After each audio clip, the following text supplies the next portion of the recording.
If music changes the brain, what does that mean for education?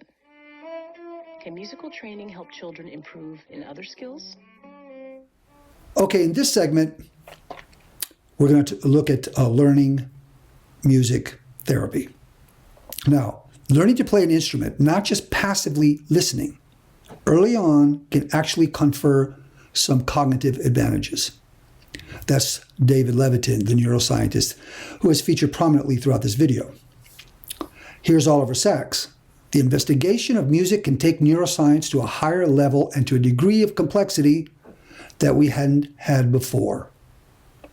He's the person that actually worked with patients, as I indicated earlier.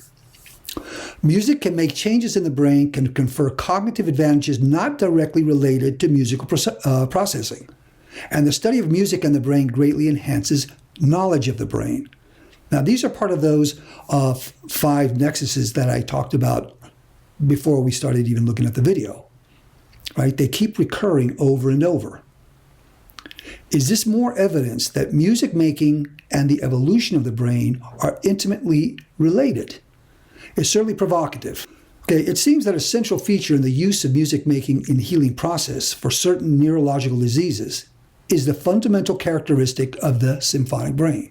Music making involves all parts of the brain at once, or at least a large spectrum of the brain. Now, notice in the last scene of this section that the lady's therapy involves 2 features.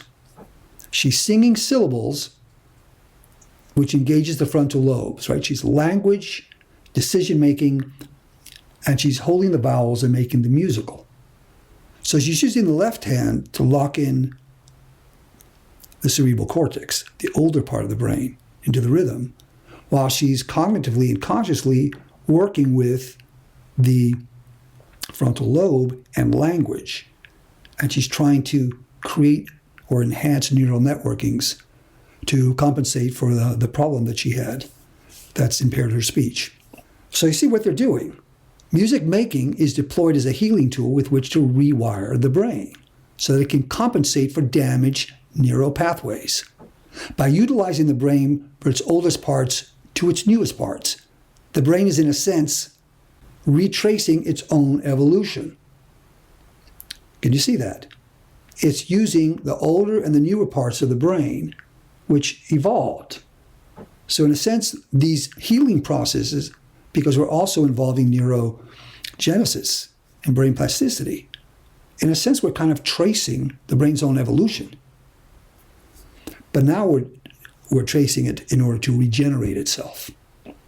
If we add to that the theory that the modern brain and music making evolved together as a process, or at least in some relation, then using that same process to heal or regenerate parts of the brain that have been damaged makes sense, doesn't it?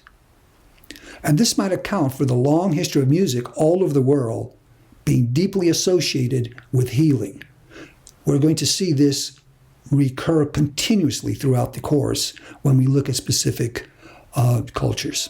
There's been a kind of practical side of music research, trying to figure out if music can make you smarter. Emerging evidence from carefully controlled studies is that learning to play an instrument, not just passively listening, but learning to play an instrument early on, can actually confer some cognitive advantage.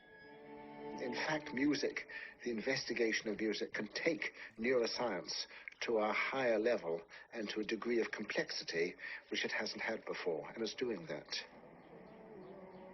As a physician, it only hit me when I found myself at a hospital in the Bronx, where there are many hundreds of patients with chronic neurological problems.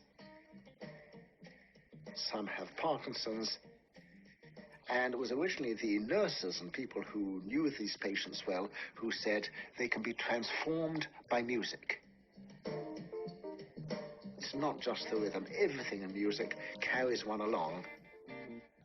Brain imaging shows a strong connection between the auditory and motor regions of the brain.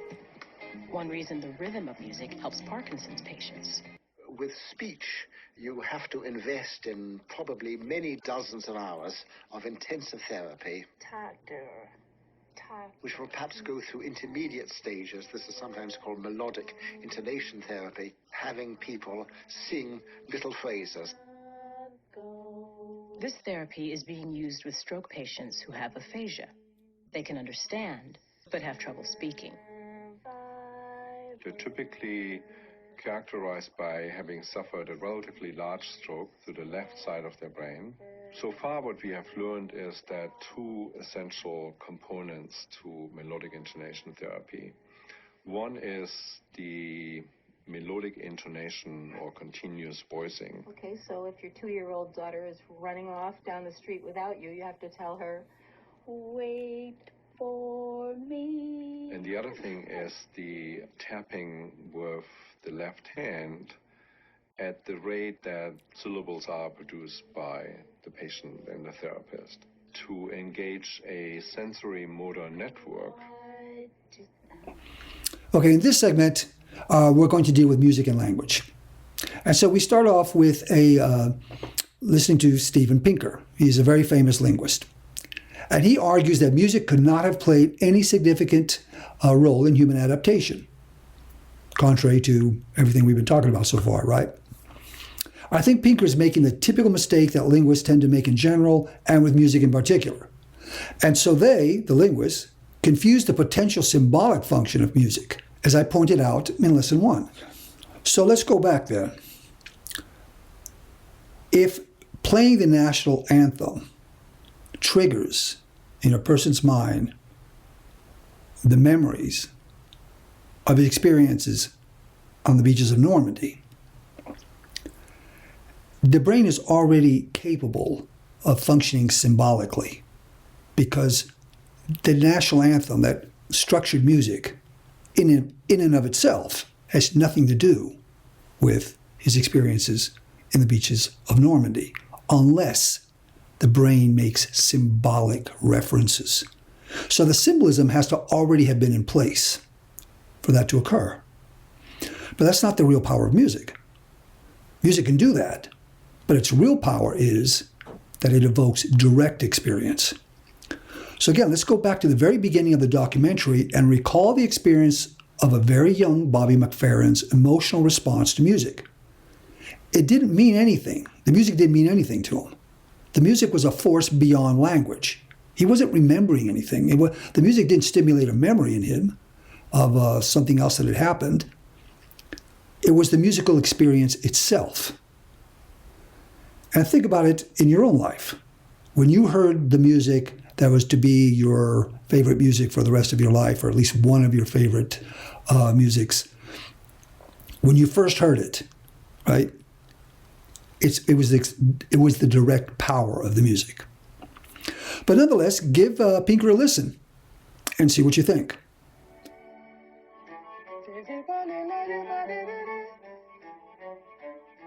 I think what definitely comes before language is musicality. But I think the capacity for musicality, for appreciating rhythm, for using variations in pitch, for developing melodies, that all comes long before language. One of the stimuluses for my work was Steven Pinker's book called How the Mind Works. I think it's a fantastic book, but I think he got something extraordinarily wrong in that book. He came up with the idea that music is purely a technical invention. It's something that is a spin-off from language, something that's recent and of no deep significance to humankind. I think it's totally wrong. Steven Pinker wrote that music is simply auditory cheesecake, a pleasurable offshoot of our linguistic ability. Many people, including many scientists, want music to be an adaptation because they feel that that would ratify its value in human life. It would ennoble it, make it part of our nature. But I think we should resist that it may indeed be part of our nature, but it may not necessarily be an adaptation in the biologist's sense. Unlike other traits, fear of heights, language, sexual desire, where it's fairly straightforward to see how it would have enhanced reproduction and survival. Music is not so obvious. Okay, so now the documentary moves on to Stephen Mythen's theory.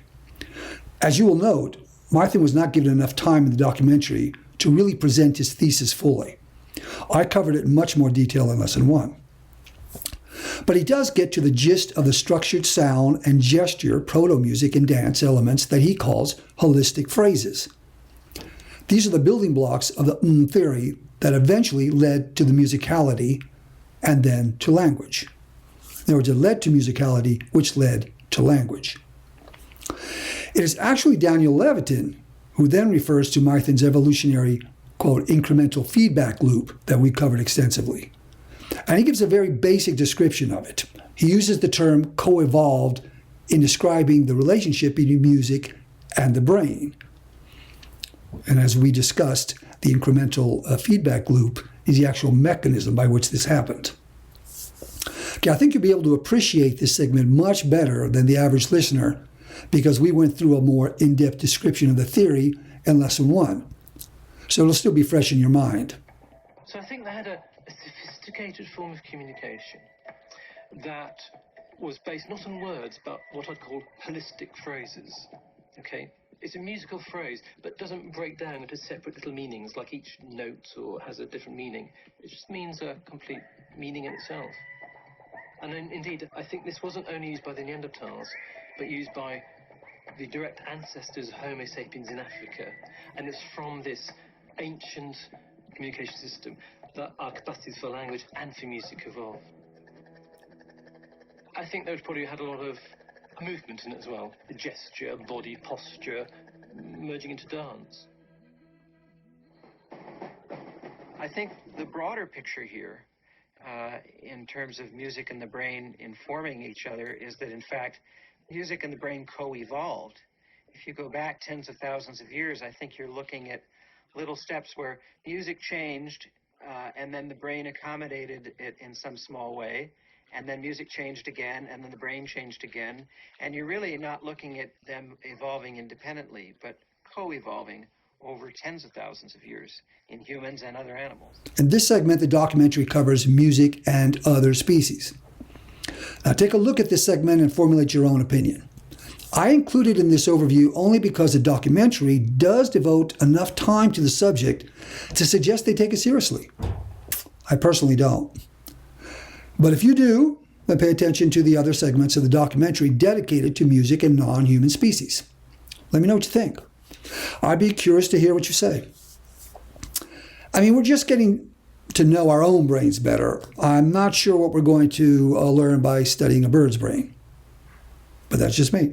And very recently, we've found that there is at least one other species that does seem to respond to music in this rhythmic way.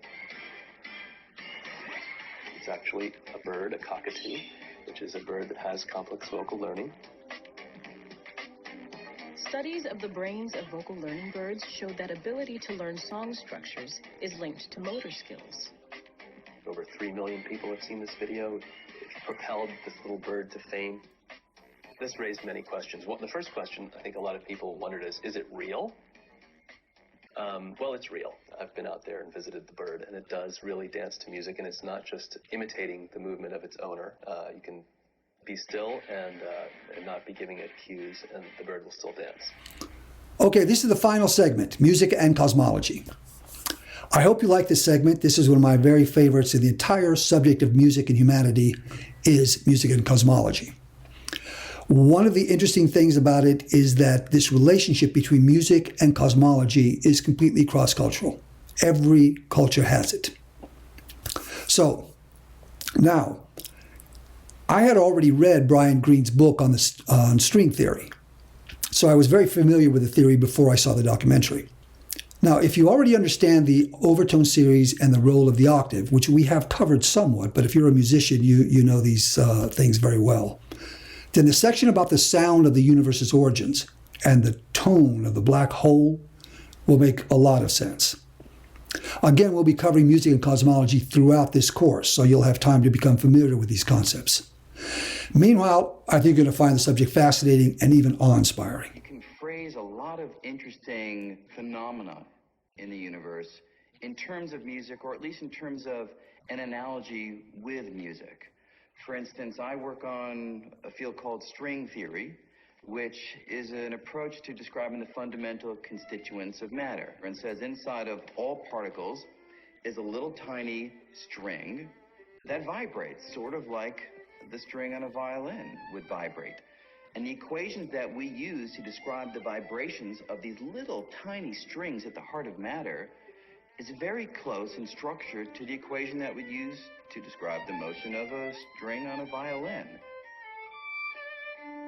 In a sense, what we're saying is that if string theory is correct, at the heart of matter is music.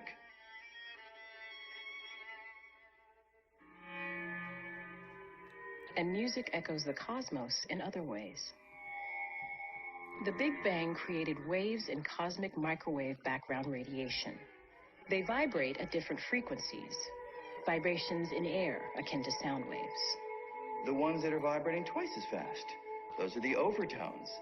We see the cosmic harmonics. Cosmic music, as the universe was oscillating from effects that took place in the beginning. If you were there, you wouldn't be able to hear it. The vibrations are at too low a frequency for the human ear to hear it.